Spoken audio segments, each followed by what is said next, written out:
Daddies home ರಾಜ್ಯ ರಾಜಕೀಯಕ್ಕೆ HDK state ಪಾಲಿಟಿಕ್ಸ್ಗೆ ಎಚ್ಡಿ ಕುಮಾರಸ್ವಾಮಿ ಈಗ ರಿಟರ್ನ್ ಆಗಲಿದ್ದಾರಾ ಎಂಬ ಪ್ರಶ್ನೆ ಸದ್ಯಕ್ಕೆ ಮೂಡ್ತಾ ಇದೆ. ಡ್ಯಾಡೀಸ್ ಹೋಮ್ ರಾಜ್ಯ ರಾಜಕೀಯಕ್ಕೆ ಎಚ್ಡಿಕೆ ಸ್ಟೇಟ್ ಪಾಲಿಟಿಕ್ಸ್ಗೆ ಎಚ್ಡಿ ಕುಮಾರಸ್ವಾಮಿ ರಿಟರ್ನ್. ದಳಪತಿ ಘರ್ಜನೆಗೆ ರೆಡಿಯಾಗಿದ್ಯಾ ಅಖಾಡ? ರಾಜ್ಯ ರಾಜಕಾರಣಕ್ಕೆ ಎಚ್ಡಿ ಕುಮಾರಸ್ವಾಮಿ ವಾಪಸ್. ಸಂಕ್ರಾಂತಿ ದಿನವೇ ಪಥ ಬದಲಿಸುವ ಸೂಚನೆ ಕೊಟ್ಟ ಎಚ್ಡಿಕೆ. ರಾಜ್ಯ ರಾಜಕೀಯದಿಂದ ಹಿಂದೆ ಸರಿಯುವ ಮಾತೇ ಇಲ್ಲ. ಬೆಂಗಳೂರಲ್ಲಿ ಎಚ್ಡಿ ಕುಮಾರಸ್ವಾಮಿ ಅವರು ಸ್ಫೋಟಕ ಹೇಳಿಕೆಯನ್ನ ಕೊಟ್ಟಿದ್ದಾರೆ. ಸದ್ಯಕ್ಕೆ ಮೈತ್ರಿಯಲ್ಲಿ ಕೇಂದ್ರ ಸಚಿವನಾಗಿದ್ದೇನೆ ಅಷ್ಟೇ, ಯಾವಾಗ ವಾಪಸ್ ಬರಬೇಕು ಅಂತ ನಿರ್ಧಾರವನ್ನ ಮಾಡ್ತೇನೆ. ನಾನು ಎಲ್ಲಿ ಇರಬೇಕು ಎಂಬುದನ್ನ ಜನತೆ ನಿರ್ಧರಿಸ್ತಾರೆ. ಸದ್ಯಕ್ಕೆ ಜೆಡಿಎಸ್ ಪಕ್ಷ ಬಲವರ್ಧನೆ ಮಾಡ್ಕೊಳ್ಬೇಕಾಗಿದೆ. ಇದರ ನಡುವೆ ಈಗ ರಾಜ್ಯ ರಾಜಕೀಯಕ್ಕೆ ಕುಮಾರಸ್ವಾಮಿ ಅವರು ವಾಪಸ್ ಬರುವ ಮುನ್ಸೂಚನೆಯನ್ನ ಕೊಟ್ಟಿದ್ದಾರೆ. ಸ್ಟೇಟ್ ಪಾಲಿಟಿಕ್ಸ್ಗೆ ಎಚ್ಡಿ ಕುಮಾರಸ್ವಾಮಿ ಅವರು ರಿಟರ್ನ್ ಆಗಲಿದ್ದಾರಾ? ಹಾಗಾದ್ರೆ ದಳಪತಿ ಘರ್ಜನೆಗೆ ಅಖಾಡ ರೆಡಿಯಾಗಿದ್ಯಾ? ರಾಜ್ಯ ರಾಜಕಾರಣಕ್ಕೆ ಎಚ್ಡಿ ಕುಮಾರಸ್ವಾಮಿ ವಾಪಸ್. ಸಂಕ್ರಾಂತಿ ದಿನವೇ ಪಥ ಬದಲಿಸುವ ಸೂಚನೆಯನ್ನ ಕೊಟ್ಟ ಎಚ್ಡಿ ಕುಮಾರಸ್ವಾಮಿ. ಇನ್ನು ರಾಜ್ಯ ರಾಜಕೀಯದಿಂದ ಹಿಂದೆ ಸರಿಯುವ ಮಾತೇ ಇಲ್ಲ ಅಂತ ಹೇಳಿದ್ದಾರೆ. ಬೆಂಗಳೂರಲ್ಲಿ ಎಚ್ಡಿ ಕುಮಾರಸ್ವಾಮಿ ಅವರು ಈ ಒಂದು ಸ್ಫೋಟಕ ಹೇಳಿಕೆಯನ್ನ ಕೊಟ್ಟಿದ್ದಾರೆ. ಸದ್ಯಕ್ಕೆ ಮೈತ್ರಿಯಲ್ಲಿ ಕೇಂದ್ರ ಸಚಿವನಾಗಿದ್ದೀನಿ ಅಷ್ಟೇ, ಯಾವಾಗ ವಾಪಸ್ ಬರಬೇಕು ಅಂತ ನಿರ್ಧಾರವನ್ನ ಮಾಡ್ತೇನೆ. ನಾನು ಎಲ್ಲಿ ಇರಬೇಕು ಎಂಬುದನ್ನ ಜನ ನಿರ್ಧರಿಸ್ತಾರೆ ಅಂತ ಹೇಳಿದ್ದಾರೆ. ಈಗ ಸದ್ಯಕ್ಕೆ ಡ್ಯಾಡೀಸ್ ಹೋಮ್ ಅಂತ ಹೇಳಬಹುದು. ಕುಮಾರಸ್ವಾಮಿ ಅವರೀಗ ಕೇಂದ್ರ ಸಚಿವರಾಗಿದ್ದಾರೆ. ಕೇಂದ್ರದಲ್ಲಿ ಏನೆಲ್ಲ ಕೆಲಸಗಳು ಮಾಡಬೇಕು ಅದನ್ನ ಮಾಡ್ತಾ ಇದ್ದಾರೆ. ಆದ್ರೆ ರಾಜ್ಯ ರಾಜಕಾರಣಕ್ಕೆ ಕುಮಾರಸ್ವಾಮಿ ಅವರು ವಾಪಸ್ ಬರ್ತಾರಾ? ಈ ಒಂದು ವಿಚಾರ ಕೂಡ ರಾಜಕೀಯ ವಲಯದಲ್ಲಿ ಬಹಳ ಚರ್ಚೆ ಆಗ್ತಾ ಇತ್ತು. ಯಾಕೆಂತಂದ್ರೆ ಜೆಡಿಎಸ್ ಪಕ್ಷ ಈಗ ಬಲವರ್ಧನೆಯನ್ನ ಮಾಡ್ಕೊಳ್ಬೇಕಾಗಿದೆ.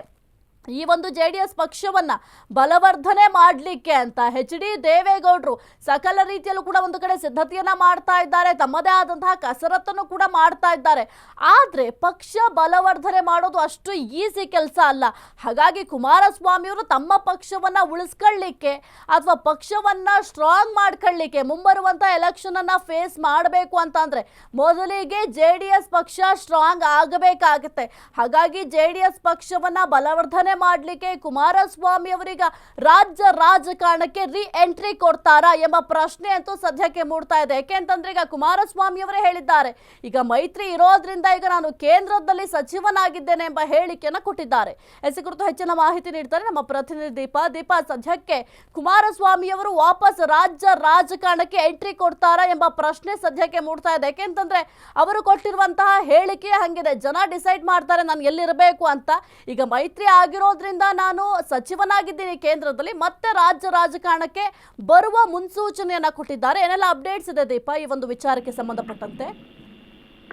ಸಾಹಿತ್ಯ ಯಾವಾಗ ಅಂದ್ರೆ ಎಚ್ಡಿ ಕುಮಾರಸ್ವಾಮಿ ಅವರು ಕೇಂದ್ರಕ್ಕೆ ಹೋದ್ರು, ಅಲ್ಲಿ ಸಚಿವರಾದ್ರು, ಅದಾದ ಬಳಿಕ ಇಡೀ ಜೆಡಿಎಸ್ ಅಲ್ಲಿ ಒಂದು ಸಪ್ಪೆ ಅನ್ನುವಂತಹ ವಾತಾವರಣ ಸೃಷ್ಟಿಯಾಗಿದ್ದಂತೂ ನಿಜ.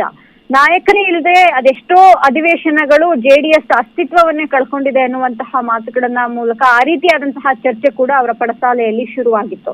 ಆದ್ರೆ ಇದೆಲ್ಲದರ ಮಧ್ಯೆ ಮತ್ತೊಂದು ಚರ್ಚೆ ಇದ್ದಿದ್ದಂತಹದ್ದು ಮುಂಬರುವಂತಹ ಚುನಾವಣೆಗೆ ಕುಮಾರಸ್ವಾಮಿ ಅವರು ಮತ್ತೆ ರಾಜ್ಯ ರಾಜಕಾರಣಕ್ಕೆ ಬರ್ತಾರೆ ಅನ್ನುವಂತಹ ಒಂದು ಗುಮಾನಿ ಕೂಡ ಇತ್ತು. ಆದ್ರೆ ಅದಕ್ಕೆಲ್ಲದಕ್ಕೂ ಕೂಡ ಸ್ಪಷ್ಟತೆಯನ್ನ ಇವತ್ತು ಕುಮಾರಸ್ವಾಮಿ ಅವರು ನೀಡಿದ್ದಾರೆ.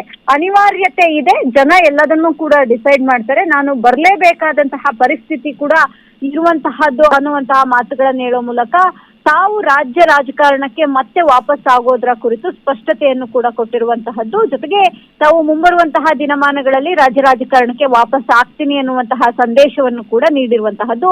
ಈ ಮೂಲಕ ಒಂದು ಪಾಸಿಟಿವ್ ಅನ್ನುವಂತಹದ್ದು ಜೆಡಿಎಸ್ ವಲಯದಲ್ಲಿ ಕೇಳಿ ಬಂದ್ರೆ, ಅಂದ್ರೆ ಇಡೀ ಕಾರ್ಯಕರ್ತರಲ್ಲಿ ಮತ್ತೊಂದು ಹುಮ್ಮಸ್ಸು ಹೆಚ್ಚಾಗೋದ್ರ ಜೊತೆಗೆ ಬೇರೆ ಬೇರೆ ವಿಚಾರಗಳನ್ನ, ಅಂದ್ರೆ ಕಾಂಗ್ರೆಸ್ ಮತ್ತೆ ಬಿಜೆಪಿ ದೃಷ್ಟಿಕೋನದಲ್ಲಿ ಇಟ್ಕೊಂಡು ನೋಡೋದಾದ್ರೆ ಒಂದು ರೀತಿಯಾದಂತಹ ಕಾಂಗ್ರೆಸ್ಗೂ ಕೂಡ ಥ್ರೆಟ್, ಅದು ಬಿಜೆಪಿಗೂ ಕೂಡ ಥ್ರೆಟ್ ಅನ್ನುವಂತಹದ್ದು ಕೂಡ ಚರ್ಚೆ ಆಗ್ತಾ ಇರುವಂತ ವಿಚಾರ. ಆದ್ರೆ ಕುಮಾರಸ್ವಾಮಿ ಅವರ ರಾಜ್ಯ ರಾಜಕಾರಣಕ್ಕೆ ಬರ್ತಾ ಇರುವಂತಹ ವಾಪಸ್ ವಿಚಾರ ಏನಿದೆ ಅದು ಸದ್ಯದ ಮಟ್ಟಿಗೆ ಕಾರ್ಯಕರ್ತರಲ್ಲಿ, ಅದರಲ್ಲೂ ಜೆಡಿಎಸ್ ಮುಖಂಡರುಗಳಲ್ಲಿ ಒಂದು ಹೊಸ ಚೈತನ್ಯವನ್ನ ಹುಟ್ಟು ಹಾಕುತ್ತೆ ಅನ್ನೋದ್ರಲ್ಲಿ ಯಾವುದೇ ಅನುಮಾನ ಇರೋದಿಲ್ಲ.